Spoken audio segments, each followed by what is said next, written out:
What's up, everybody? Let's go. Man, we got a lot to go over. There's a lot of stuff happening. There's a lot of stuff going on. I'm going to try and go live tomorrow, too, the next day. I have a lot of stuff to go over. I'm going to get into this one just for about an hour, maybe an hour and a half. But I'm not going to go over GameStop and AMC today. I'm going to go over a lot of other stuff that's happening that I believe that will lead into this. There's a ton of stuff going on right now, but let me pull this up here quick. But we got a lot of good things, a lot of good changes going on. We got a CAT system update. T+1 starts today, which that's going to have a lot of changes going forward here too. We'll get into that. We'll break a lot of stuff down. So if everyone's having a good day, update on Baby Bigums. He's doing way better. He didn't have to come early, so no more scare on that. So I should, like I said, be back on track to making some videos here, guys. So let's go. But I'm just letting some people jump in, so just chill for about 1 second. We'll let a couple more people jump in, then I'll get started here, because I don't want to keep going over the same CAT system update over and over and over, and I know everybody's going to ask about it right away. Let me just see here. All right, let's get started. We got enough. So let's get started on the CAT system update. Now, one of the big changes that is taking place here on the 31st. A lot of people have been talking about the CAT system and what's exactly going on. I don't think a lot of people know what's going on. You can check the calendar and the timeline. I'll post that right here. This is the planned timeline, so you'll always have the updates right here. But this should be the last step, so right now. What this is going to do is make that database. So this database is going to have customer information and account information. So this will be your broker IDs. This will be your customers in each broker. Now this, when we did my little sketches before and I showed you everything, I can see if I have that pulled up here quick. Give me 1 second. I should have pulled it up. I didn't. I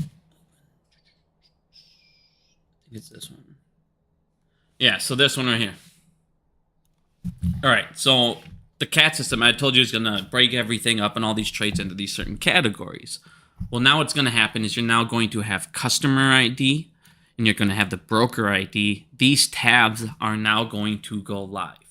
So every single trade going forward on the 31st, they will know exactly who bought what from what broker, everything. Everything will be updated. So let's see here. So what's going to happen is they're going to make a CAIS portal. And all the members are going to have to update all of their information into this portal. So it'll be like I said, now everything should be up to date here. They will now know, like I said, this should all be added on. This sector right here is live, and that's massive. That is massive. So now they basically know all the information they need to know for this trade going forward. So this is going to be very interesting now to see what happens when this goes live. This is one of the things that they wanted to fight. This is one of the things they also wanted to stop. Because what they were saying was, all your guys' information is at risk, because if they access this portal, they'll have your information. Well, and then I showed you the same people complaining about it just had data breaches, just like JP Morgan. They just had data breaches. Customer information was exposed. On top of that, JP Morgan sold 80 million of their customer data. So they don't even need to do data breaches over at these banks. They just need to come buy your data. So what's the difference? The only thing they're whining about is now they can't profit off your data. So, like I said, these guys, they really did not want this to go through. So going forward after the 31st, like I said, customer data will be attached. This is a big deal. If you guys want to listen. So here's a little thing right here. You can talk about the checkpoints. This talks about it's audio. So you can sit here and listen. So I've been listening to this throughout, out the thing here. I'll give you guys this. Good afternoon, everybody, and welcome to today's industry CAT case release status update. So these are your updates. This is their special meetings. These will tell you exactly what they have happening, upcoming things, what they affect. So if you also want to listen to them and not just take my word on what the updates are, you can come down on here and listen to each one of these. So let's go back to this. But like I said, so now going forward on all of these trades, they will know exactly, AMC Bigums bought from Fidelity at this day, at this time. They'll know now that Fidelity took that order, they sent it over to Citadel. They'll now know Citadel did X, Y, and Z with it, but I do have my trades direct routed. Everybody asks me, do you think it's really routed there? And I do, because when I do direct it to IEX and things, sometimes it doesn't fill in. It's one of the only problems that I have trying to get to IEX sometimes. It won't fill the order. So I know it has problems. And then on top of that, you can check your receipts and it'll tell you at the bottom who filled your order. It'll tell you where it went. That's why a lot of people sit there and post their Citadel pictures on Robinhood, and I'm like, where did you expect it to go? But again, so now they'll know exactly, all right, so Citadel now did X, Y, and Z. I'll just use Citadel as an example, because most of you probably still are doing payment for order flow unless you're direct routing every single time, which is a big deal, you guys.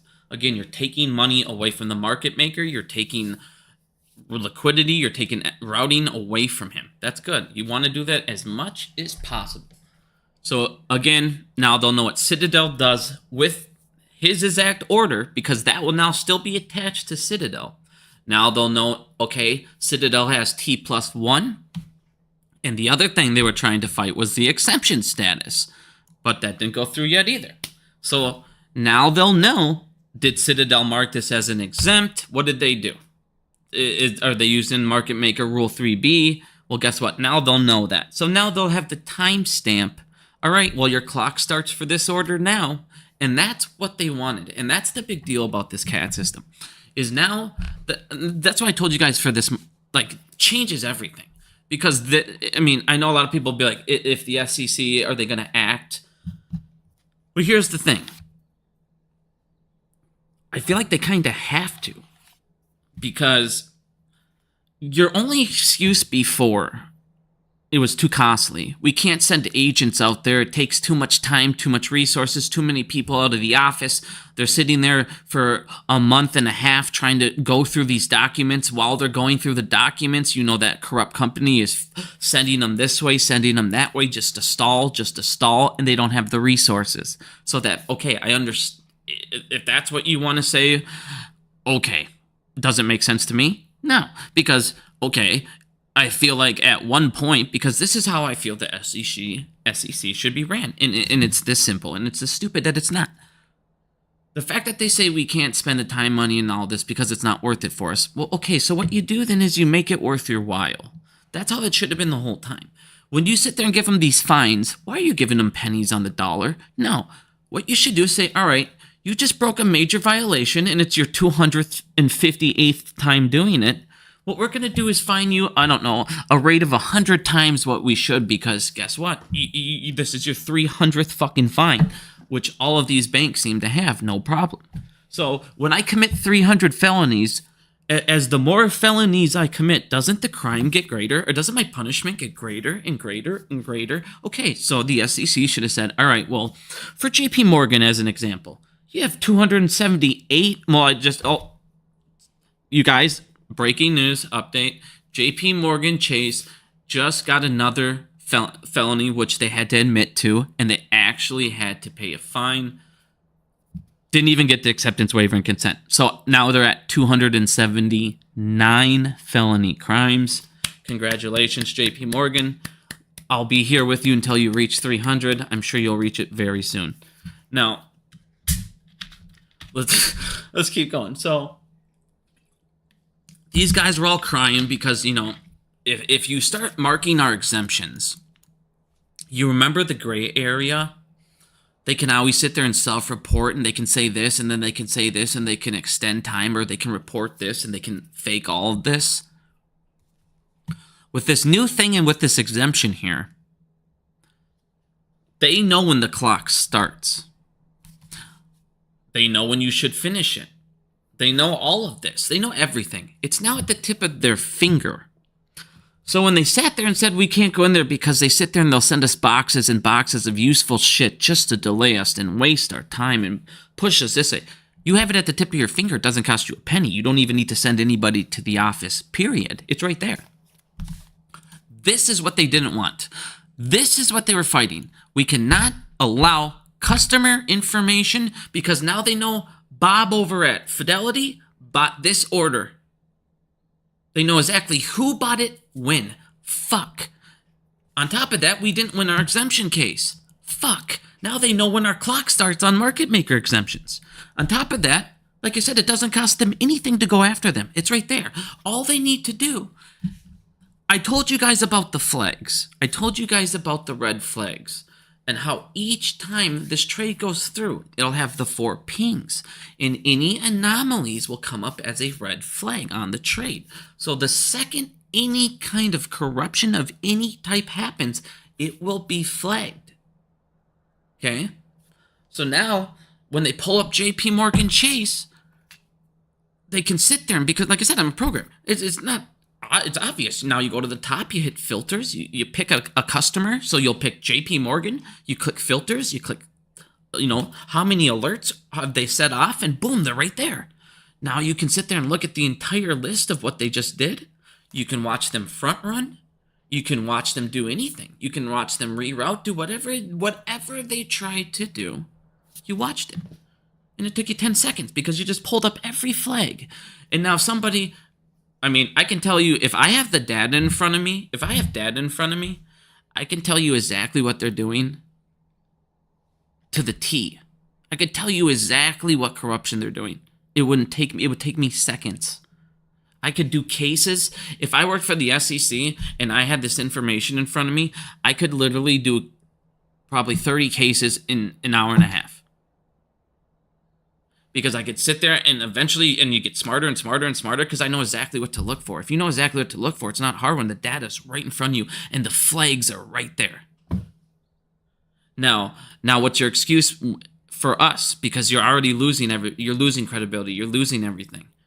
Now, you want us to restore it, you're going to have to go after these big guys. You always said the only reason you couldn't is you can't afford it. Well, now you can. You can afford it just fine. And guess what?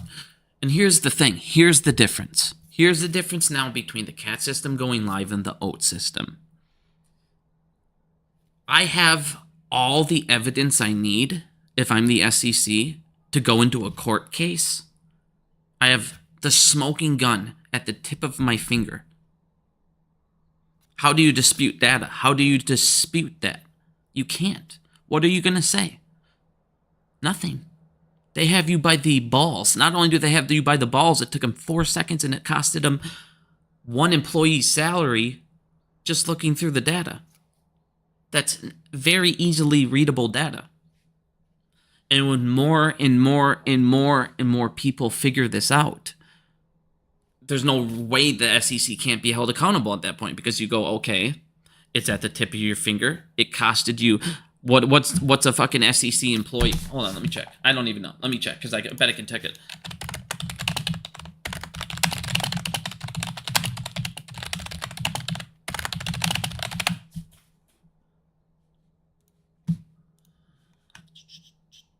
Okay, so the most they can make is 284,000. So I doubt that, they're not all making that. It says that's where they cap out. So I'm guessing they make like 150, 200,000 around there. Most of them.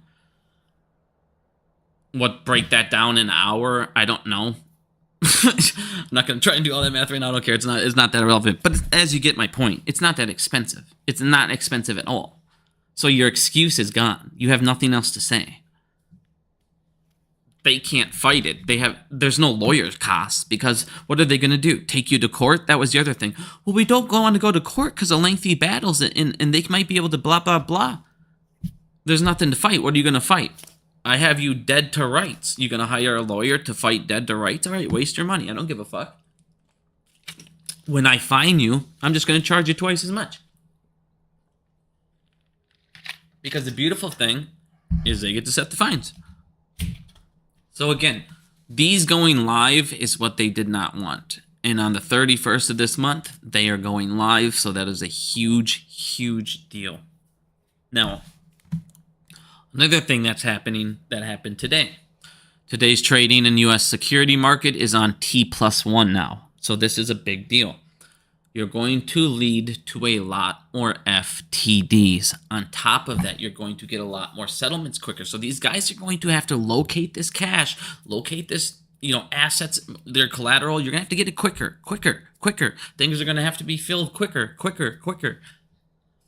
To put that into perspective and why this matters. So I want to show you guys something quick, because this was a pretty interesting article here.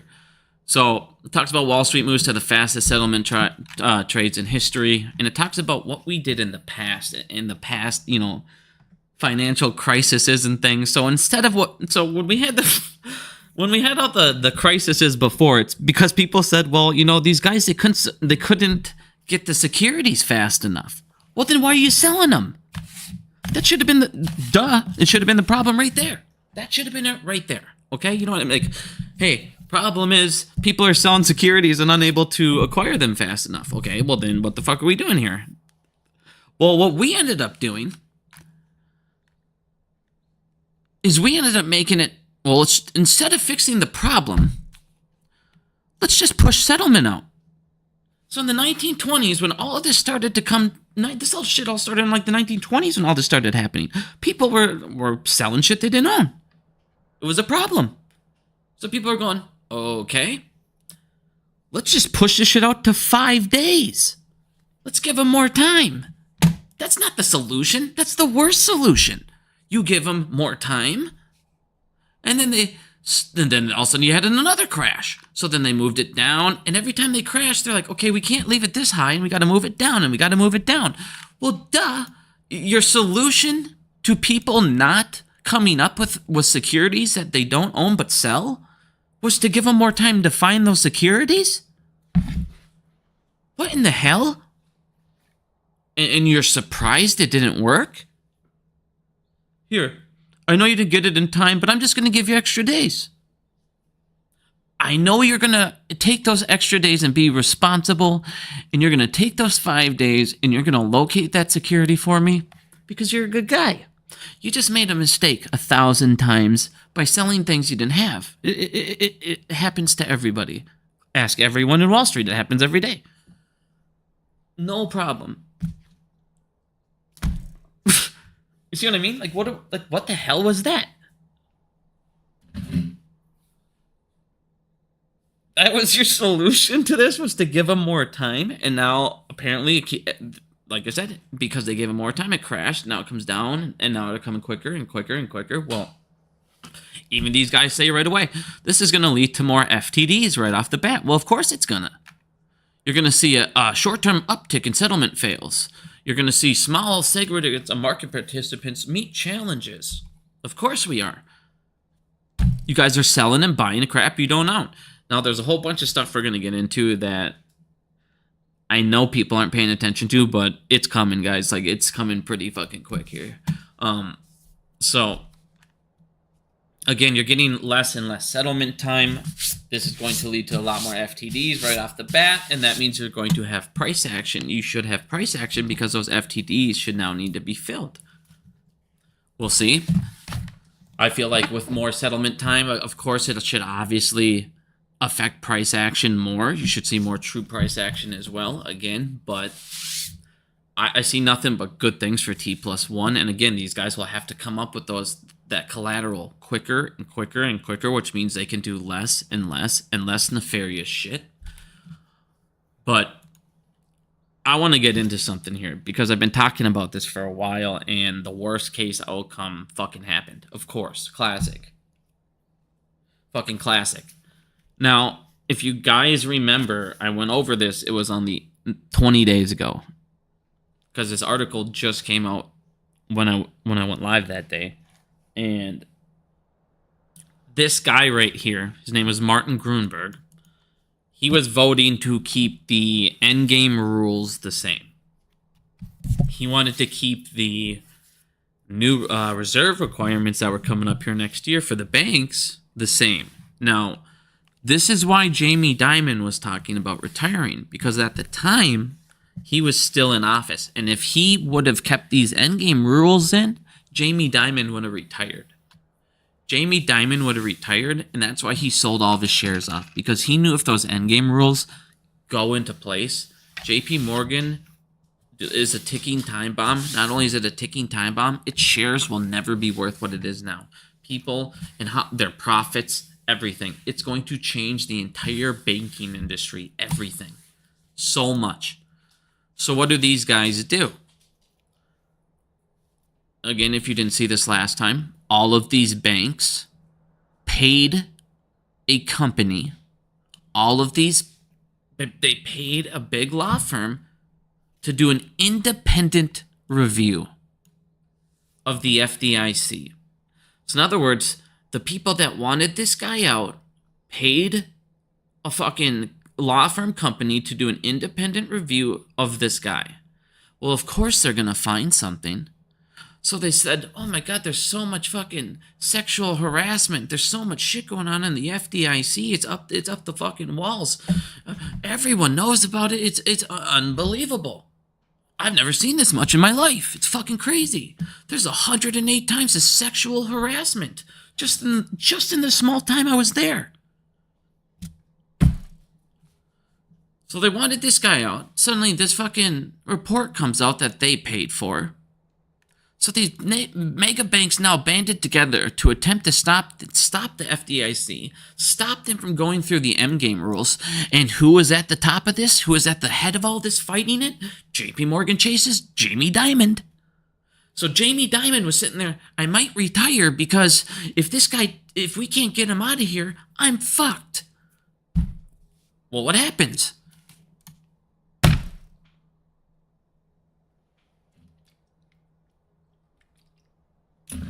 FDIC Chair Martin Gruenberg to resign after sexual harassment allegations. And that happened 8 days ago.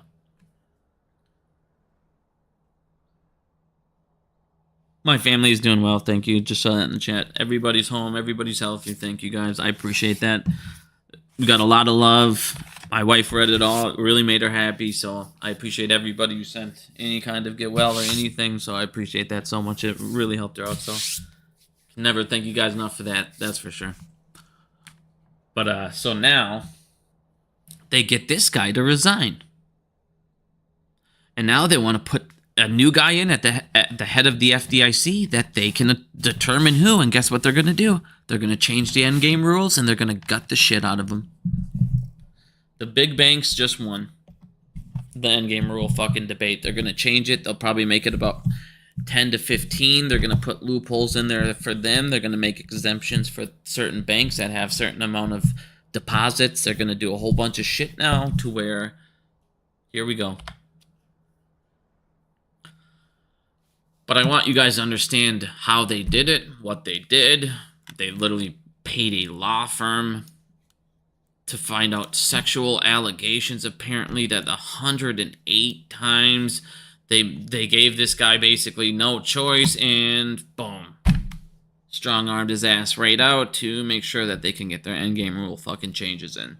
And I was telling you guys to watch for this. So let's get to the banking crisis. Now, I told you guys, like, I told you guys in December, in the first couple months of this year, you would have saw a banking crisis. And what did you know? We would have had a banking crisis. They made the fucking the bailout program cool, the little lending program. Well, if you go ahead and all of a sudden new information comes out, of course, a couple days ago, they come out there and they start talking about all the banks and why they needed to make that program and everything. And I was like, you guys, there's going to be more banks that failed than any other year ever. This is going to make even the small amount, even 20, 25, 30 would be a catastrophic. Turns out 22 banks failed, and they failed for 5 straight days. They had historic net flows. Like, they were very negative. 22 banks were underwater. 22.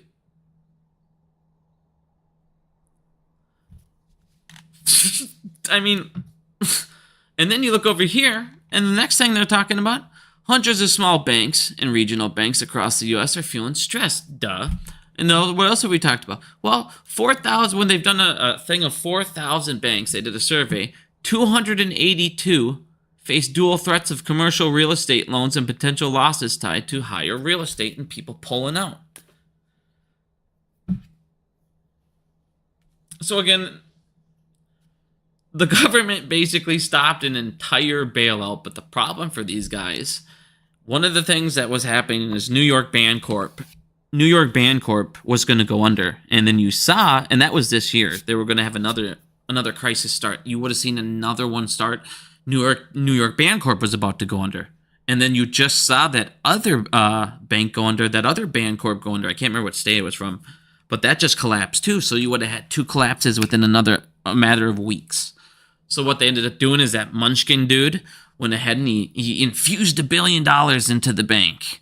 And I was like, that's not going to do shit. That's not going to save them. They're so fucked, it doesn't even matter. Well, now what they did is, again, because they can't, they're like delaying these bank failures. They're trying to do any and every small thing that they can. But the problem is the federal government and the feds can no longer bail them out because they're getting screwed over themselves, which we'll get into in a second here. They're so screwed over now. They're sitting there looking at each other like, no, you're going to have to start eating each other up. And this is what I told you was going to start happening. The feds are going to get to a point where they can't keep making these stupid-ass programs and bailing them out because people are eventually going to keep saying, what the fuck's going on? How many programs are we going to make here? How many times are you going to bail them out? And how many times are you going to keep pushing this down the road? And you're going to make it 22, then 50, then 70. And then what's going to happen when you can't make another program? The whole world's seeing what's going on. So then what they're ending up doing now is, I'm like, you guys, they're going to end up having to sell off assets. They're going to have to sell things. They're going to have to start selling it to these bad guys. Well, guess what? First person I told you is going to start gobbling these up is JP Morgan trash. Well, here you go. Right away. New York fucking Bancorp. So the exact bank I told you to watch to get gobbled up by the same fucking piece of trashes that destroy and rule the world. Here it's happening in broad daylight. We're going to keep absorbing your shit. And like I said, they're going to start eating each other. They have nothing left. They're going to start eating each other off slowly and slowly. In the next month, you're going to see about 2 or 3 more banks go down. And in about 5 months, commercial real estate's there. And that's it. That's fucked. They're fucked. It doesn't matter. You're going to have $900 billion coming on them in commercial real estate that no one can fucking afford to renew, and it's going to crush them, and it's already smashing them down while they're taking 80% losses on these things. And wait until about 5 months when that big chunk, about $582 billion, comes all due at once. Good luck. Like, that's what I've been waiting for this bomb. Good luck, dude. There's nothing they're going to be able to do to stop this. These banks are going to be smashed into the ground. I mean, this is like, people are like talking about Evergrande. This is Evergrande times like, I don't know, 7. It's like 7 Evergrandes hitting at one time. No, it's more than that. It's way more than that. This is like 25 Evergrandes hitting at once. Good luck, dude. I don't even know what the hell they're going to do. They're going to need to do some like magic, and that's the problem. They're going to need to do some magic type bailout for these skyscrapers. But what are you going to do? I mean, you have skyscrapers that are going for less a square foot than houses. Like these skyscrapers, you can go get a skyscraper right now for like $1 million fucking dollars. Or I can get a house for like $400,000. I mean, seriously, you can. Well, what to do? Should I go maybe try and get a $400,000 loan, or should I go get a fucking $1 million loan, buy a skyscraper, and turn it into a, there's a lot of things you could do right now. And the thing is with these skyscrapers, most of them are looking around like, I'll take any fucking loan, or I'll take anything I can get. I showed you that one person that sold a skyscraper for $1. Sold it for $1, and they were freaking out. That they're like, okay, what are we gonna do if this becomes a trend? And they just dump it off for $1, and they just fuck everyone over. And then after they dump it off for $1, they go bankrupt. Then the bank just takes it right up the ass, and they sold off the ass, and they can't get it. And that guy said he didn't care. So if they're like, if this is a trend, we're completely screwed. We're gonna take 100% losses. So, this real estate stuff is no joke, dude. It is no joke, and I promise you it is the only thing other than inflation the government's worrying about right now. But the problem for the feds right now, and the problem for the government, and why they can't keep doing this and they can't keep helping these guys. If you guys look over here, do you guys remember last week when I showed you that China and Russia, they did the biggest trade ever? It was billions. I can't remember the amount. I'm sorry, I can't remember now. It was like 48 billion. Don't quote me. No, it was more than that. It was like 50 billion, 55 billion. It was something crazy like that. But they did the entire trade without US dollar involvement. So it was a huge amount, being traded for the first time in a long time with no dollar at all. So what they're doing now is, like I said, everybody sees the writing on the wall. And this is what the government, and I want to show you what they said about this shit, because it pisses me off more than anything. And I fucking losers. All right. So let's get back to this before I get salty quick. China sells $48 billion in U.S. treasuries in one quarter. It says it has a clear intention to dump U.S. dollar holdings, and it's going to keep on doing it. New data shows China part of its treasury holdings dropped down to $767 billion in March. So again, it dropped about $50 billion. It's going to keep selling this off. And that was one thing that I was talking about forever. What are they going to do when people don't want to renew this debt? You have 8.6 trillion. What are you going to do when people just dump it, don't want to renew it? You're like banking on them renewing it at the new rate? What are you going to do if they do renew it at the new rate? The government is in a very, very bad spot. They're in a very, very bad spot. And inflation is not going anywhere. And a matter of fact, I didn't pull this up yet, but let me show you, because I just remembered it, and this is important. Give me 3 seconds, please. Here it is. Okay. Speaking of inflation expectations jump to 5.4%. It is not under control. Rate cuts are nowhere in fucking sight. He says 1970s, here we come. Consumer confidence index. People are what they're trying to do right now is people seem to be buying up in mass bulks. Okay? So we're buying up because we're all fearing that inflation's going and we're all fearing tomorrow's prices. So people are buying and hoarding and hoarding and hoarding. So supply is getting even lower. So what they're expecting is less supply. So now they're actually expecting to have inflation rise again. On top of that, you have continuous printing, less borrowing. Our country, more people dumping our bonds. Like I said, I showed you last week, there was a 9.2% decrease in demand from foreign investors. So basically, here's their problem. They need us. They need the middle and lower class to be able to buy this stuff. They need us to be able to buy these bonds that they're going to keep raising the rates on. And that's the problem with them and the banks. Now, what's going to happen is, I told you what's going to happen at one point. They're going to have to pick between inflation and the banks. Ryan Conan said it too. And at one point, what's going to happen now is these banks and the feds are going to become competitors. Because what you want now is you're going to have the banks on one side needing your deposits, okay? And what you're going to have on the other side is the Fed saying, well, nobody's buying our fucking bonds. We need the middle and lower class to buy our bonds. We need to spend money. We got to keep spending money. And if you noticed, over the last couple of months, the amount that the debt's been rising, it hasn't been going up. It hasn't been going up. The demand's not there. They still need people to, buy the new debt that they're trying to issue. Well, guess what? Everyone sees the writing on the fucking wall. So what they're going to need to do, again, is sell it to us. Well, we're all broke. How the hell are we going to support your spending habits? We're not. That's why it's been sitting around the same levels. You're getting to the point where you're like reaching your max. It's like Yeah, you can print more and do all this, but yeah, but your debt level, the amount that everybody's willing to let go and let spend and borrow and blah blah blah, it's going down. People are losing confidence in you. Your credit rating just dropped. Oh yeah, do you remember the United States credit rating just dropped a while back? Oh yeah, and it's going to get worse and worse and worse.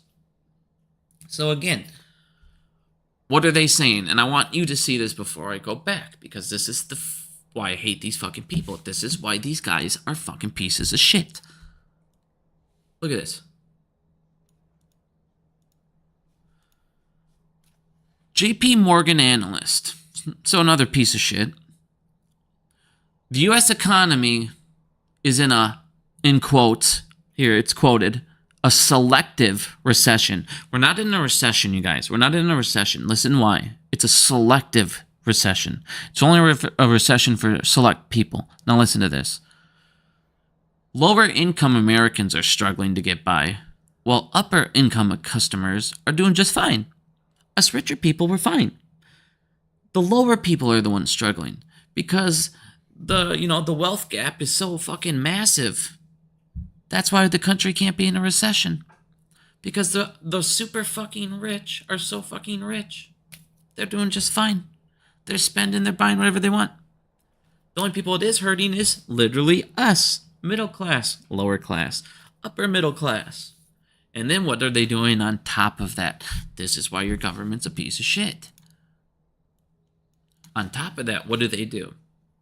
So, they need you, remember, they need you to buy their bonds. What they're needing now is the rich and the upper classes to buy their bonds. So, but that's the same people that JP Morgan need to have their deposits. So what you're going to now have is the government going against banks. They're going to want less banks, they're going to want less competitions, and they're going to want more people in retail going to buy their bonds. Because again, you're having less foreign demand, and you still got to spend. So now you're going to have the federal government stop bailing these guys out at such a high rate. On top of that, what did I show you the last couple months? You're up to now $31 billion now in unpaid loans back from the bank lending program. So $31 billion we're doing that hasn't been paid back. More, and I told you guys that's going to mount up, and it's going to mount up, and it's going to mount up, and all of a sudden, what are they going to do? Just eat those losses? Or are you going to close the banks down? Are you going to have them sell? Like, what are you going to do? Sell that bank out and make the buyers give them? What are you going to do here? So are you just going to eat losses over and over? Like, at some point, they're going to have to sit there and say, what are we doing? We're just taking losses for this. So what they'll do is they'll say, nope, instead, let's get less customers. Let's get more demand over here for us. Because, again, we need to spend. Our interest rates and our interest payments are going up, which we'll get into here in a second. So what is the problem here? What are they doing in the meantime? They're coming after the fucking people that they need the money from. This comes out on the 12th of this month, so May 12th this month. As of last summer, 63% of new audits by the IRS targeted people that have less than 200,000. While 80% of individuals making less than $1 million. So basically, if you are over $1 million, have over $1 million, the IRS will never look at you. Their primary target is still the middle class, while the ultra wealthy avoid IRS's new focus on audits. And I told you when they bought 80,000 IRS agents, they're coming after you, not the rich. So once again, 63% of audits are coming after us. 80% are coming after people that make less than $1 million. 20% only go after millionaires. Good job, IRS. So the people that are doing the frauds, the people that have the money, the people that aren't filing taxes are the rich. You're going after less than anything. But again, you need us to buy your bonds. Now they're doing this because, again, the rich will have the money to go after their bonds. So that if they're if you're not paying your taxes, at least buy the bonds for us. You scratch my back, I'll scratch yours. But here's the problem. U.S. government pays. Listen to this. U.S. government pays $514 billion in interest on national debt in 7 months. It now surpasses defense and Medicare cost. Now I want you to listen to this. 8.2 trillion is set to renew by the end of this year at the new rate, which has skyrocketed. This number right here will almost double. No, it will double. It'll double and then some, actually. The year after that, there's another 7.6, which means we'll be paying about 1.5 trillion in debt interest, which means we'll be paying more than anything. Our number one expense on the country will be paying debt to other countries. For what? Because our way of life is so good. This is in 7 months. So a year we're paying what?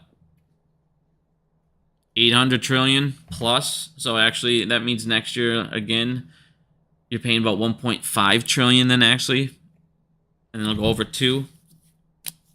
My bad, I did the math wrong the first time. Sorry. So again, this is going to be, and when it goes to 2, over 2, you'll be paying more than defense and Medicare combined. Yay, government. Now at the same exact time, what's going on? And I told you guys to watch how far this goes. The banking, so the Federal Reserve right now is running at a negative, their operating loss, they're at a negative 171 billion right now. From bailing these guys out, from printing, from the higher interest rates, from all this crap. Operating expenses, all this shit. Idiots. So in other words, what are you going to do? Eventually, you still owe this money to the Treasury. Everybody can be like, well, they can just print it. Yeah, I guess you can print out another 200 billion and cause inflation, but aren't you trying to isn't that your goal right now, is to fight inflation? So you're going to print out 200 billion quick and call it a day while those guys are still committing crimes and you're still going to keep operating at a loss? This isn't changing anytime soon. This is going to go down and down and down and down and down and down. And I'm just kind of curious to see how far this goes. But as you can see, this is taking less and less and less and less and less away from the Fed's ability currently to do all of these bailouts, to do all of these things, to do what they want to do.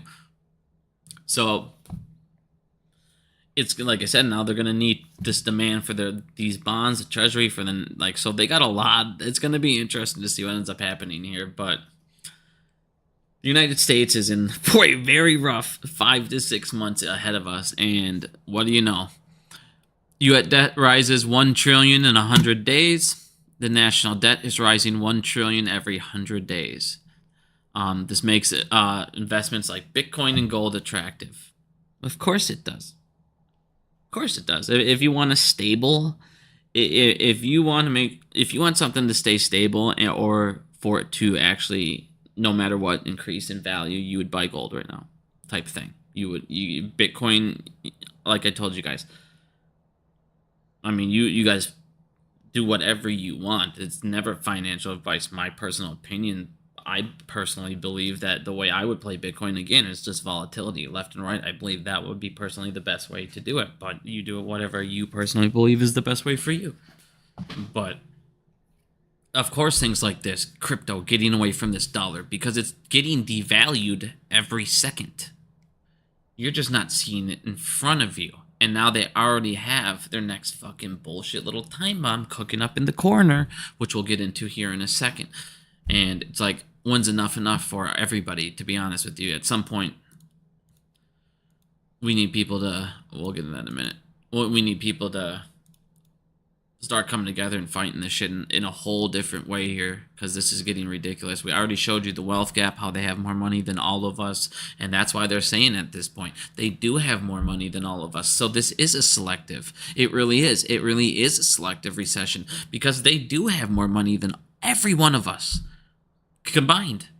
They have more money than all of us combined. The 1%. That's unfucking believable. So no, they're not feeling shit. They're looking at their countries. Oh, I fucking hate them all. Fucking ridiculous. Such a joke. Like, when you're that rich, like if you're that rich, wouldn't you just like, Jesus Christ? At what point do you just go, all right, I'm just gonna help out the whole fucking economy and people, and just like I said, whatever, fuck off. I don't care. You do what you want with your money, I guess. I'm just not a piece of shit like a lot of these guys. I like everything, like just like this. Greed is always the downfall of the economy, because what ends up happening is the greedy people become politicians. And it's funny because listen to this. And I'm dead serious. Just do this quick. Whatever you're doing, just do this quick. Go into Google and type top 10 richest politicians and look how much money they fucking have. Go ahead. I'll wait 10 seconds. They're richer than every fucking like singers, celebrities, like maybe not football players, because some of these guys are getting like $500 million contracts, but like there's rich and then there's politician rich. And when you're politician rich, jeez. I mean, these guys, politicians, you don't have super rich corrupt piles of shit as your politicians. You need your fucking working class blue collar people, because guess what, they're gonna do stuff for the working class blue collar community. They're gonna help out those type of people, and that's what your country runs on. And when those lower class, middle class people have money, no matter what, it funnels to you rich pieces of shit anyways, because you own all the fucking stores. So I said, like, how much do you need? Like, when you look at a number in your account, at some point, does it not just go, cool, like, Jesus, man. Greed is the downfall to everything, and it's going to be the downfall to the United States, and it's happening very rapidly. So I say, if you have enough money to get into, like I said, gold is great, silver is great, commodities, things like that. It's a very intelligent play. Again, do whatever you feel is the best for you. I never give financial advice, but, you know, I just give you tools and education and places to look. You decide what to do when you look there. I'll show you the door. You decide if you open it. We're all adults here. All right. Now, and all the people that listened to me over the last 3 years about gold, you're happy as hell right now. All right. So this is something that I've started to see over this last couple weeks that is kind of interesting. And I do want to point this out because it is... could be a big deal, it could be nothing, but it's interesting that it's happening multiple times now in a row within a couple days, when it happened maybe once every 7 years. Which you're like, okay, well, that might get my attention a little bit here. So, J.P. Morgan Chase. Oh, I'm sorry, I forgot to add this one. They're at 280 felony crimes, by the way, guys. So I'm going to post that back down on the word pad. JP Morgan Chase is now at 280. Okay. JP Morgan is at 280 felony crimes. But here's the thing that made it very interesting. Out of those 280 crimes, 275 of them were acceptance waivers and consents. This one they actually had to admit. They didn't give him an acceptance waiver and consent. They made him admit guilt, which is a violation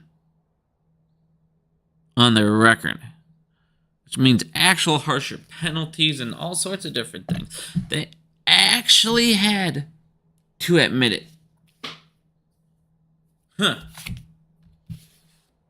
That's interesting, because it's not like... these are the guys that funded Jeffrey fucking Epstein's sex island and everything else you can dream of. They brought coke for cartel. They worked with a blacklisted client. I mean, I can go on for days. How much crime JP Morgan Chase has committed. Hell, there's 280 records of it if you don't believe me. But the fact they made them admit it, and then TD Bank fires for anti-money laundering. These guys got actually charged. There was arrests.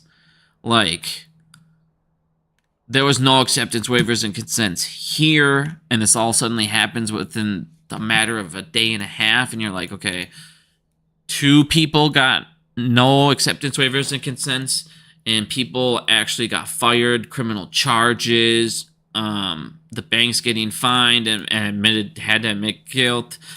These guys are admitting guilt, actually had to pay a fine. What the hell's happening? Like, are regulators doing their jobs? Like, obviously these fines should be a lot higher, but if they start making these guys admit, and also it's violation. After so many violations, you have the right to kick them out. Not that they ever would, but it'd be there. But I'm just saying, it's kind of interesting that you would see this happen maybe once every 5 years, and you had 2 happen in two days.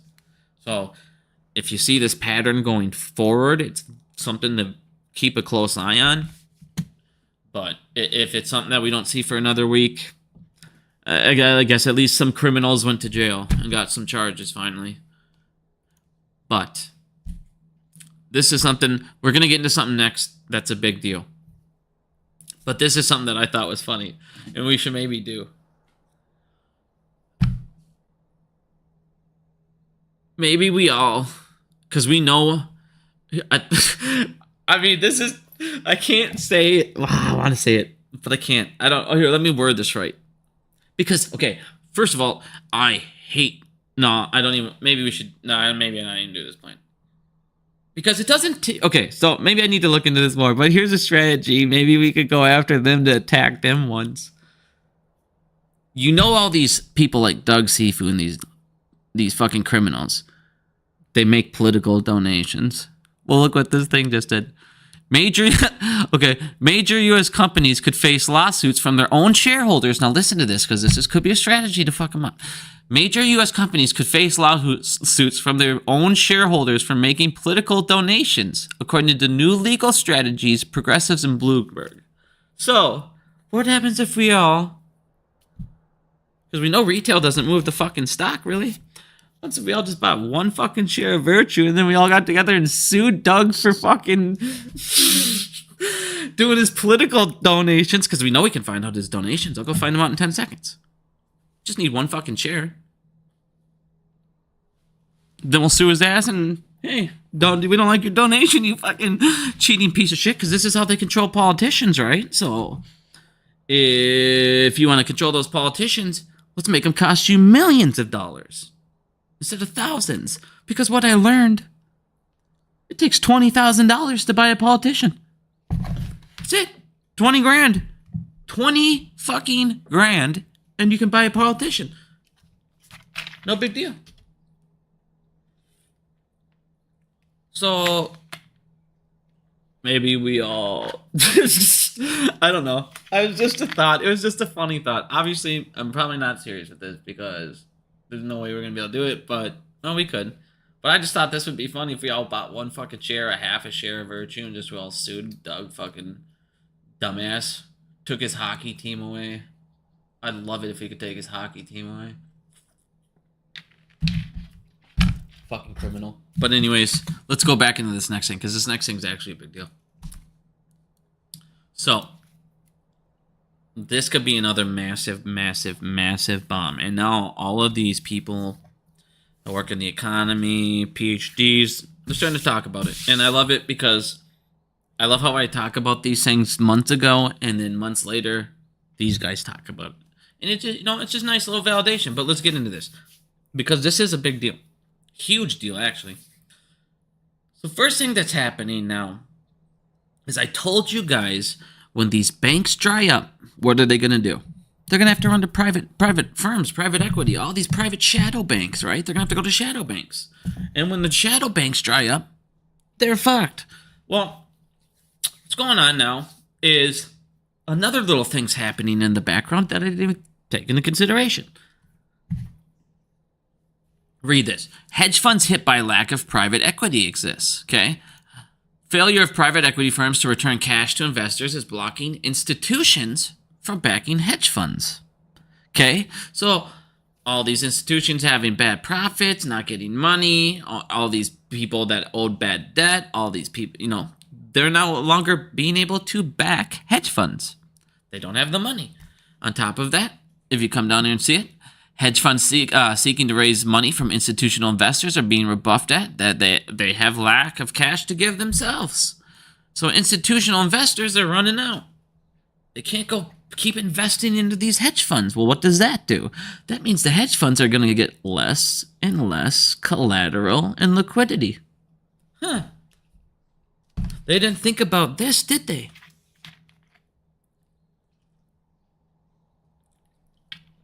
So now you're going to have hedge funds having less and less and less money to play around with. On top of that, like I said, they're going to have less collateral. So when they get margin called, they might need to sell more assets. They need to play by it. They now have a limit. They have a limit to what they can do. So good. This is exactly what you want to start seeing. Their investors, their liquidity, their deposits drying up. So you now have deposits drying up. This started happening on the 25th. So now you have deposits for hedge funds going down. On top of it, this is what I was talking about with economists and things. So I talked to you guys about the shadow banks and how they're a very big deal. And they're out there lending trillions of dollars right now. And I told you it was about 1.7 trillion. And within the last year, and that's insanity. That's fucking insanity. That is so much that they had to go, we need to borrow this. That's scary. Now, one of the problems is, while these guys are borrowing through the shadow banks and shit, they're going to the banks. Okay? So they're going to the banks. And they're taking loans out to get more assets and liquidity to borrow out to these guys, okay? So what you have going on, and it's going to be a massive fucking bomb when this shit goes off, because what the hell are they going to do? Why do they always do this with this stupid-ass checker? Like, no one wants the checker, man. All right, so right now, what you have going on, like I said, it's like this fucking domino effect. So you got these firms, these hedge funds, they're running around, they're going, trying to borrow all this shit, so they're going over, well, they're going to the banks up here. Well, the bankers are going, no, you know, you don't have enough collateral, we need more requirements, we have all this stuff coming, we have all these reserves, we have all this stuff, okay? So they're going over there and they're going, nope, you no longer are able to come to us for loans. So what did I tell you have to do? Well, they're going to have to go over here. They're going to have to go to shadow banks, okay? So now they're running over to the shadow banks, and they borrow 1.7 trillion. Okay? Okay. So what's going on is these fuckers are just chinging it out because they don't have the regulations, right? They don't have all the stuff that normal banks have to follow. Okay? So what these jackasses are doing is they're going over to the banks because they have all this money and cash and all this blah, blah, blah. And guess what? The banks are giving them loans. So then they're giving these guys loans from the banks, but they're going around it. So it's like a loophole. So if they went up here and they're like, denied. So then they go to the shadow bank. The shadow bank's like, yeah, we'll give you the fucking loan. Of course we will. And then they go to the bank themselves and they get the fucking loan.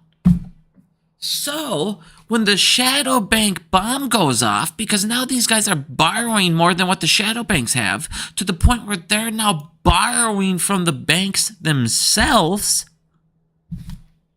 When this bomb goes off, it now is going to smash into these banks. And I don't think I don't think the bankers figured it out until quite a while that, hey, guess what? They're borrowing our money out to the fucking hedge funds. just around. I mean, they're like loaning. They're taking a loan from us to give them a loan, and then they're charging them a higher interest rate because the shadow banks always get to charge higher interest rates. Always. Because you only go to them if you can't get a loan from a bank. So then you go to the shadow bank and pay a higher rate. So now they're getting a loan from them at a small rate, and then they're charging these guys a fucking just astronomical rate. Well, eventually, like I just showed you, okay, so now you have 1.7 trillion from the hedge funds and private firms and market money funds and all this stuff borrowed from fucking shadow banks, right? What happens if these guys start crashing down? I just showed you that they're running out of investors. They're running out of people being able to put deposits in. So if these guys down here are now running out of deposits, but they're taking out loans, they better be generating enough cash now to be paying these loans back, because if they're not, I don't give a fuck about margin calls anymore. Who cares about margin calls? They're going to die by the loans from these banks. You don't need margin calls anymore. They'll get drowned out by these loans.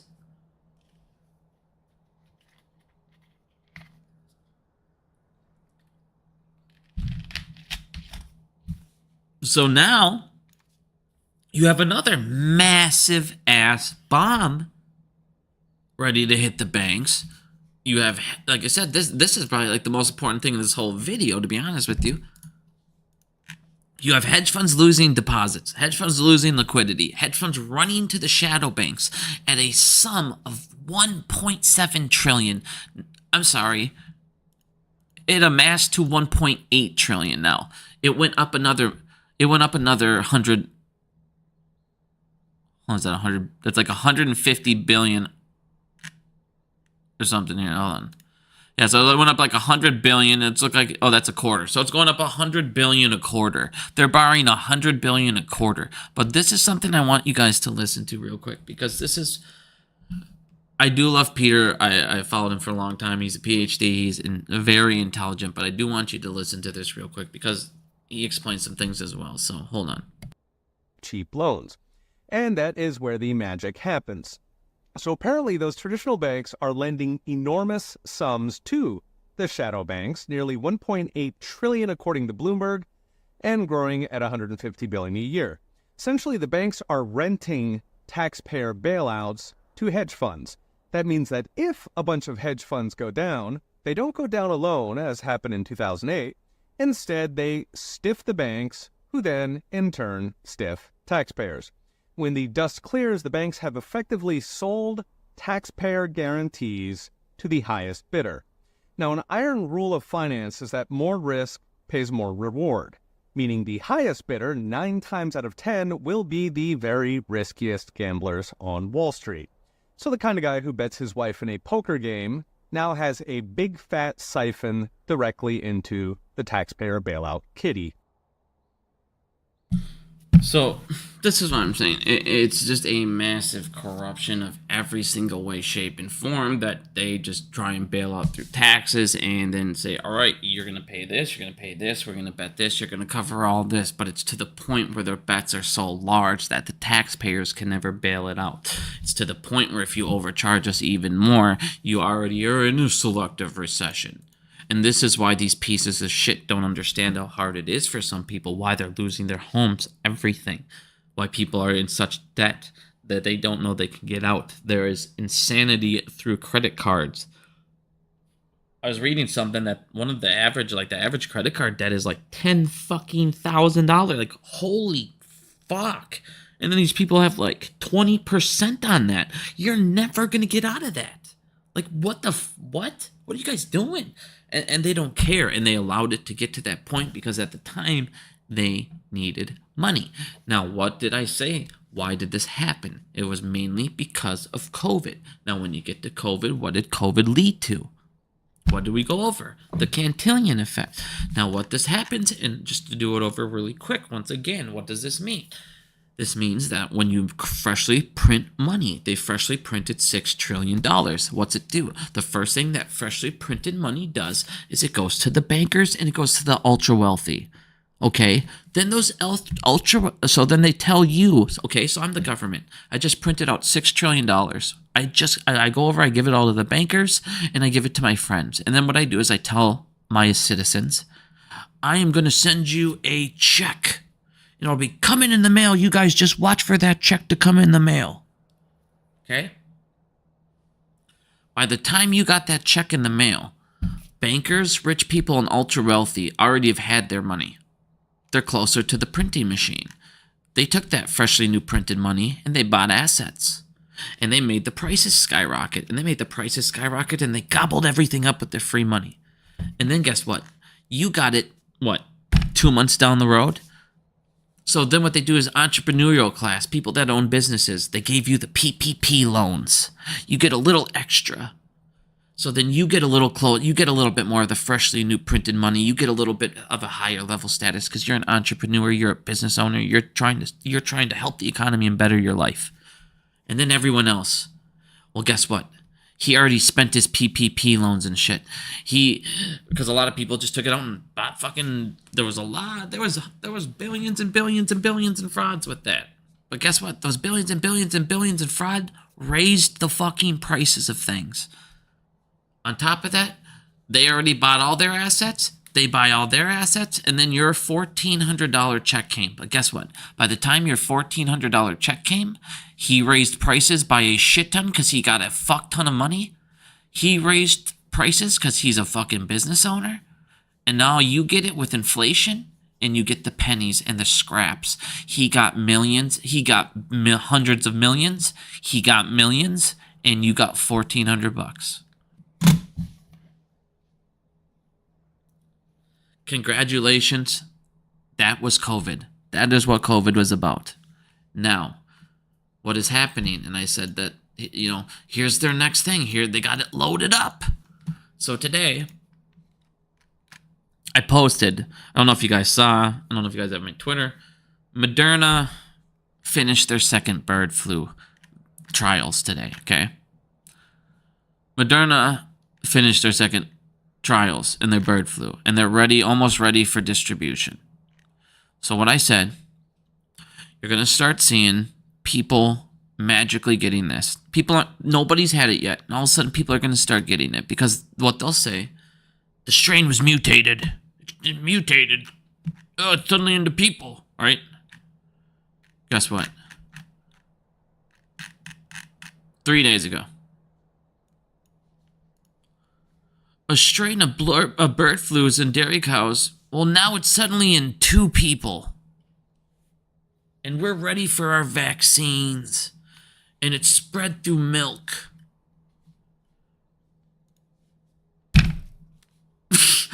Okay. So now you got this new bird flu coming around. And right on time, the second they got their fucking vaccines, I'm like, watch, you're going to start seeing a spike coming around.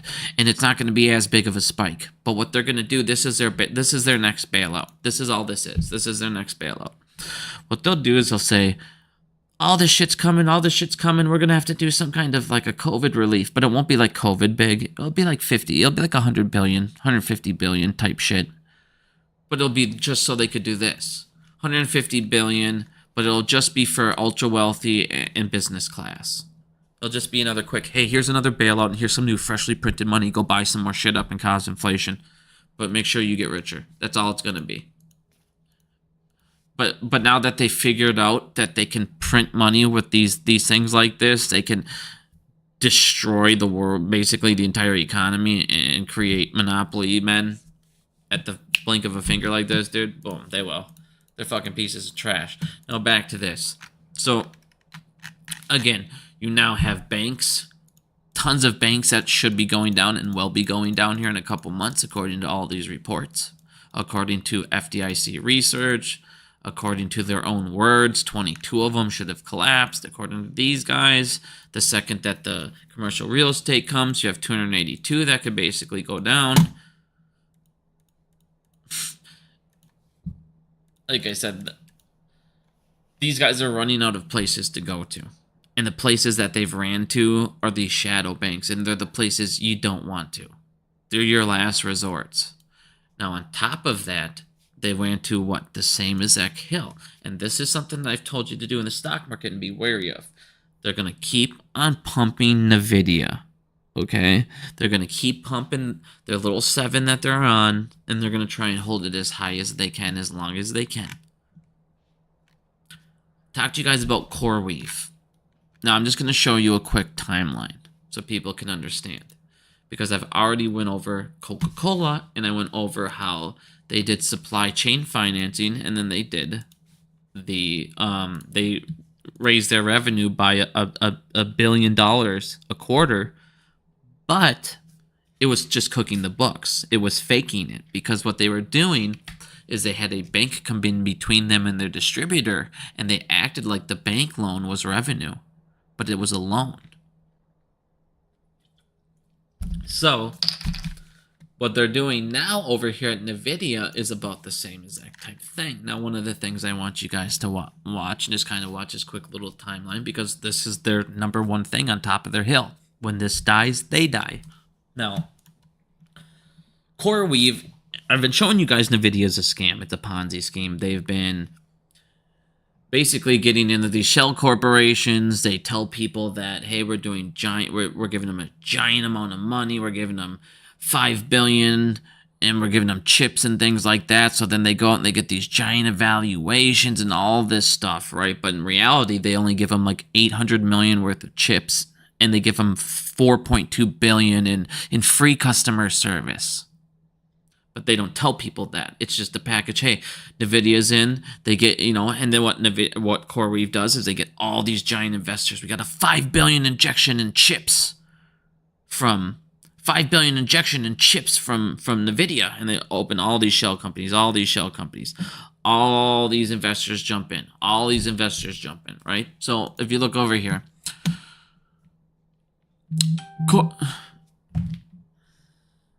one second, let me just make sure this is my mom sheet. Okay. So CoreWeave's revenue in 2025 was 30 million. Now they're supposed to jump all the way up to 5 billion. What's their magic sauce? What's their magic secret? They unlocked it. Someone should find out more about the CEO of CoreWeave. Now, I've shown you all the other ways that they were cooking the books earlier with them. Michael Introder, whatever his hell his name is, he used to work at Enron. And while he worked at Enron, this guy helped manipulate the fraud there and did the same exact thing he's doing with Nvidia. Oh, the things I've been exposing for like 9 months is CoreWeave, and it's backed by Nvidia. And Nvidia is their #1 customer. So the #1 customer of Nvidia is a scam. Now, the next thing. Now, I told you guys about... Here, hold on. Let me show you this instead. Let me just pull this fucking government file up. Okay. Alright. So with Coke did it differently. So what they did is they did what's called... They ended up stealing 1.1 billion a quarter. Okay? They're basically cooking the books for 1.1 billion a quarter. Okay? And they did this through what they call... Where is it? They did this through what they're called the supply chain financing arrangements. And this is what I was talking about with you earlier. Okay. So through this scheme that they did, supply chain financing program, they were able to cook the books by 1.1 billion by saying that the loan from the bank, because what was happening, all right, so let's say you are Coca-Cola and you have a distributor. When you pay that distributor, okay, it comes out of your fucking expenses. Okay, duh. It's an expense. You're paying your distributor. What they were doing is a bank, and so you just have a contract with your distributor. Hey, you owe me this much money at this date. Well, what they were doing is called supply chain financing. A fucking bank would suddenly step in the middle, okay? And the bank would say, all right, you're gonna pay your distributor, let's just say, just for the sake of this argument, $1.1 billion. Okay, so this year, Coca-Cola is supposed to pay their distributor, a quarter. They were supposed to just pay their distributor $1.1 billion that quarter, okay? Now, what they ended up doing is a bank came in and said, don't pay your distributor. Don't pay him. I'll pay him. Okay, so suddenly the bank would pay it. And then what they would do is they'd mark it under a different category. So now Coca-Cola every quarter would make like an extra 1.1 billion. Because it's no longer a payment out it's not an expense anymore. They didn't pay it out. The bank covered that payment. So then Coca-Cola would put it under a new category. What the hell was it? They put it under a new category. It was what the hell was it? I can't think of it. I'm sorry. It was like, God damn it. What category did they put it? I'm sure if I read this enough, I'll find it. They put it under a new category, so it wasn't an expense, but it was a fucking like, oh, we're getting an influx of $1 billion cash from the bank. So they would say that they owed it. So what they would do is after they would do their report and how much they made, they would pay the loan back. But then they would do it the next day. So basically what they would do is, all right, the loan would be due for the bank, right? The day before the loan would be due for the bank, they would do the report. So they'd always do it, all right, you're doing your earnings and your report on the 25th. So on the 26th is when our loan's due, okay? So they do their earnings call. They would show everybody they got the extra $1 billion in the bank. And then the next day they would pay the bank back. And then on the 2nd, or on the 27th, the distributor deal would be set to be renewed. They'd have to pay him again. So what they would do then is fucking open up a new one with the bank on the 26th and say, all right, do it again. So then when the next earnings and all that came, boom, guess what? They would sit there and keep doing that and renewing the fucking contract to always show an extra $1 billion.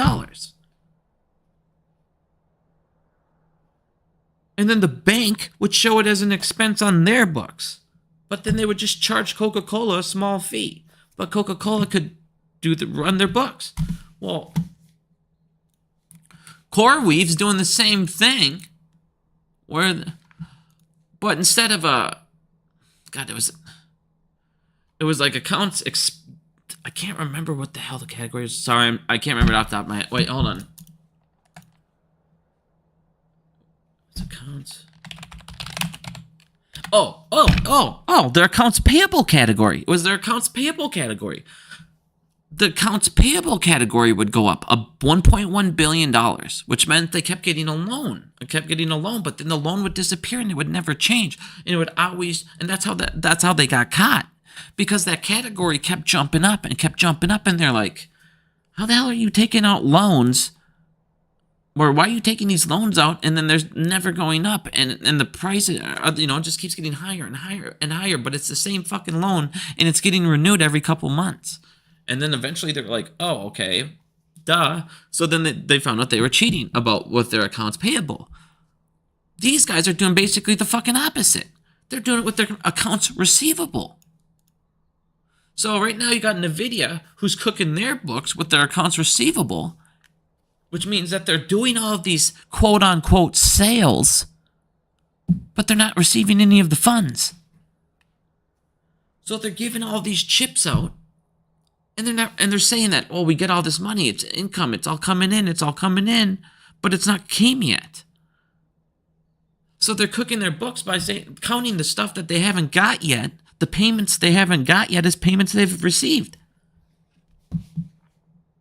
So again, 23%. So it suddenly jumped up 23% ever since they started doing these shell company and core weaves. That's what I'm getting at. Because they have multiple core weaves.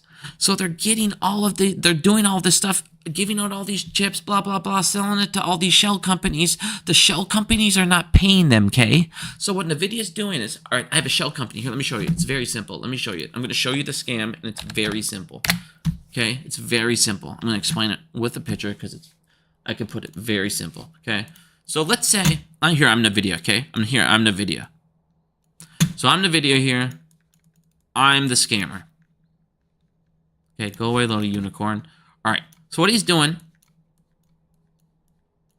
He's running on over here. He's running on over here. He's running on over here. He's got all these little fucking shell companies. Blah blah blah blah blah. And then they open up these deals where these shell companies they get injections, okay? So here's CoreWeave, okay? So you have CoreWeave here. So, according to CoreWeave's deal, $5 billion, okay? They got a $5 billion deal with Nvidia on chips, is what they said to people, okay?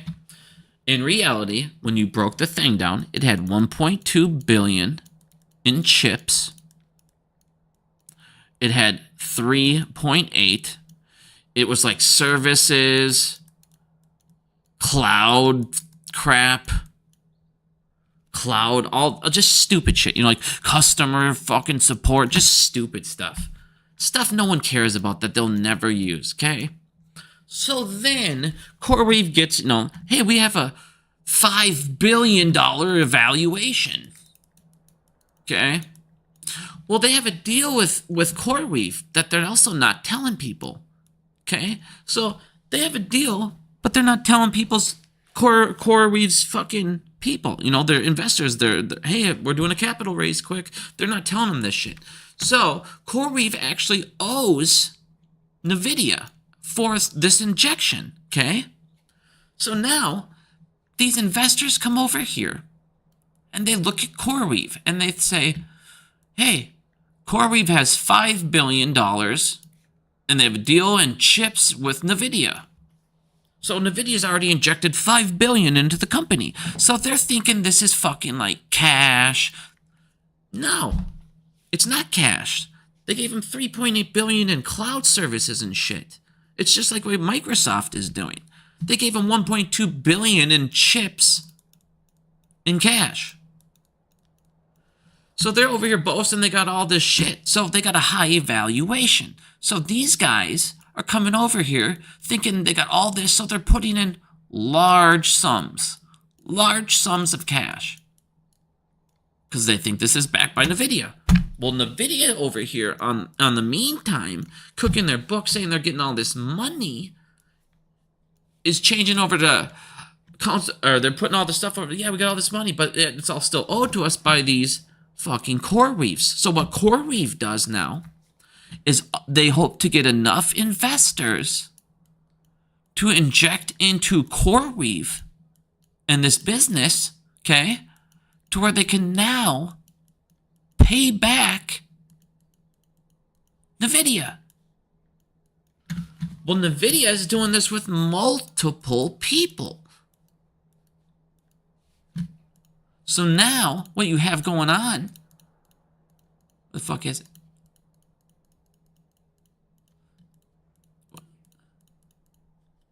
There it is. So now what you have is them creating multiple shell companies and doing this over and over and over, and they're making more and more and more and more. Well, eventually that's going to come running down. And in the meantime, they're counting this as sales. They're counting this as, oh, we need to bump the prices up and keep the stock up because our sales are flying up. And what they're saying on their books is, oh, earnings and shit. Oh, we got all this money. We got all this money. Look at sales are fucking going through the roof. They're through the roof. But in reality, they're buying their own product because they're selling it to their own shell companies, giving them high evaluations, hoping investors will pay back those shell companies enough to buy for Nvidia to make their money back. And now it's up to 20, or look at that. It went up 12.3 billion. They're doing this Ponzi scheme harder and harder and harder, which means what they're saying now, each one of these little guys are getting higher and higher and higher evaluations. But in the end of the day, it's all accounts receivable. Which, if you look at the difference, they're doing the opposite of what Coke did. Accounts receivable represents money owed to your business by customers. Who's their number one customer? Their number one customer, as we just went over, it's CoreWeave. CoreWeave is their number one customer.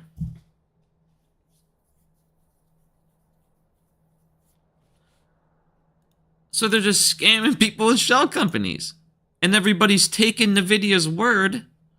Oh, these are great companies. They're fucking all in AI.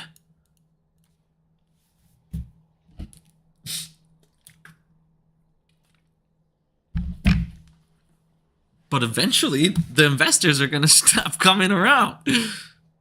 Or you're not going to be able to keep making, like I said, it's going to always be, well, we need another shell company. We need another shell company because you might not be getting the evaluations back that you need to be on your books that you have on these contracts. So eventually, Nvidia, like I said, they're buying their own supply and they're selling it to their own shell companies so they can get high valuations from investors. It's a Ponzi scheme.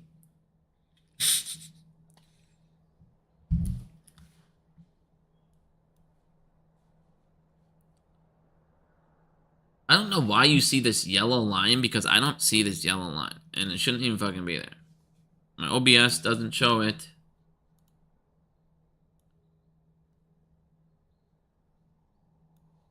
Oh, wait. You don't see it. What's wrong with the screen? What's wrong with the screen right now?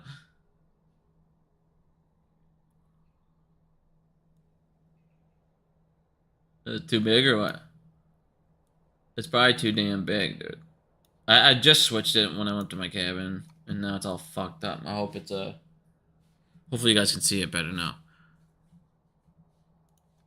But yeah, like I said, guys, the hedge funds are getting less and less investors now. The investors that they were getting are broke as shit.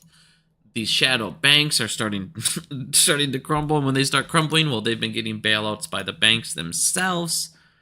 And like I said, at this point, I feel like they're just coming up to get to this bird flu, and that's their last prayer and high thing where they're going to need another liquidity injection from the Cantillon effect. So let's go into this last couple things here, and I got to get going. But so one of the other things they're starting to see now is, U.S. bankruptcy filings are rising aggressively. Look at this spike. That's a pretty damn big spike.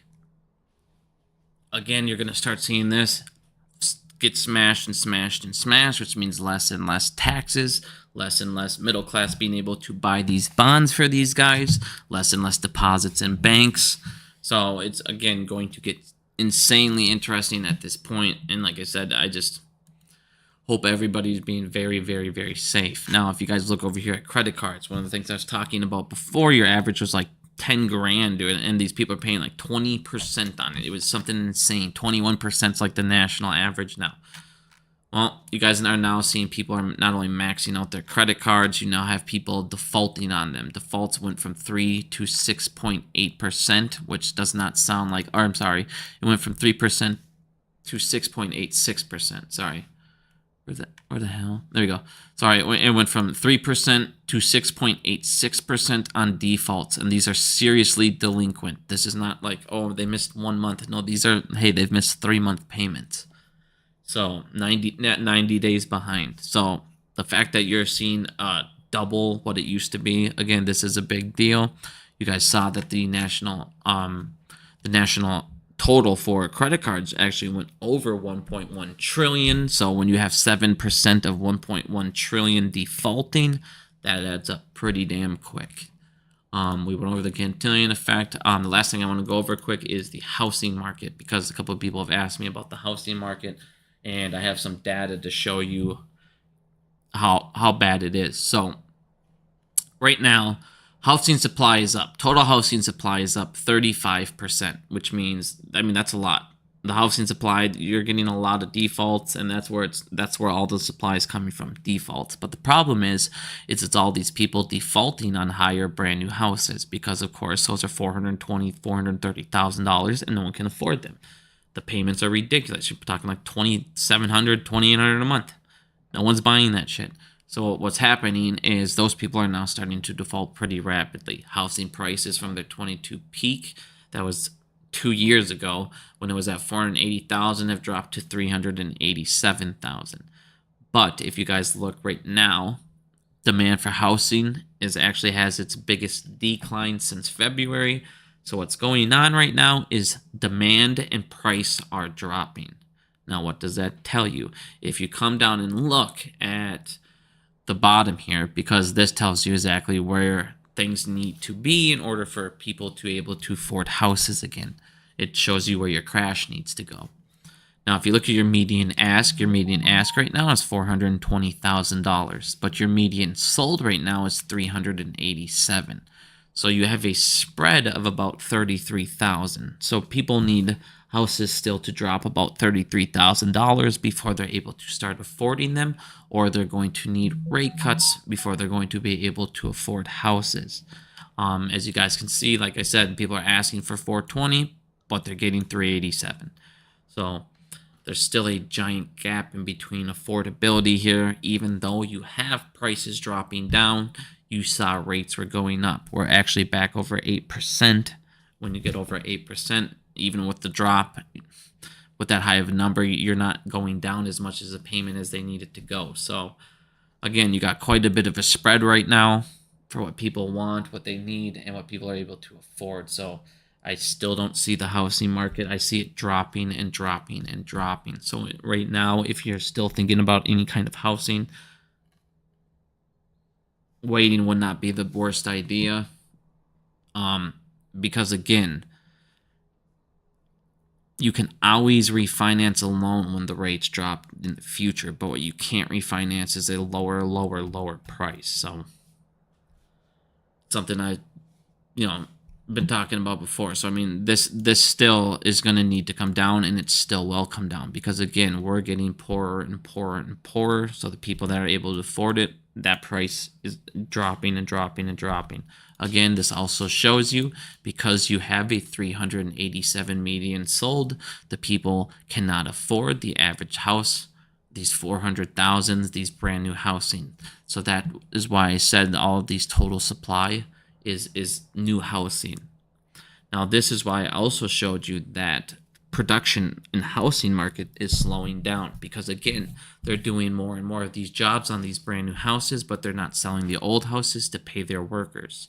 So you're going to have a lot of problems here until, you can start getting this dropped even lower and even lower. So again, if you're looking at a house, 387 is not a bad deal compared to what it was, but I still see room for improvement on dropping on the price. But again, rates could still go up and up and up, so you might be still paying, a higher monthly for until they can get those down. So that's all I have to say about that. Oh, the last thing in the housing market, one of the things I did want you guys to understand and listen to. So home buyers are struggling to become homeowners, as we just went over, because again, it needs to drop another 33,000 before the average person can afford it. So now what you have is investors snatching up 30% of single family homes in the United States. This came out 7 days ago. So right now you have institutions, like we said, still buying up at a rapid rate to the sum of 30%. So while all of us are struggling, they're scooping up everything they can on these on the smaller prices. And this is my point. They can get the loans and they see the prices plummeting. But this is why we need that law. And if you look here, to add fuel to the fire, they're trying, this is what your hedge funds are doing. Investors, they're buying up, scooping up these fucking houses. And this is why we need that bill to pass, or some type of bill like that. Like I said, this is ridiculous. In December of 2023, it said that they were at 29%. And at the start of this year, it's actually over 30%. So they're buying up at a higher pace than what they were last year even. If you come down here and look, this shows you an average on some of these places. So in California, 35% are investors, Georgia 34%, Mexico. So you can see you have a lot of 35% where they're just scooping up, and look at what these all are all in. High demand, nice areas, Texas. You got Reno out there, but hold on, let me see, just make sure it's not my wife. Okay,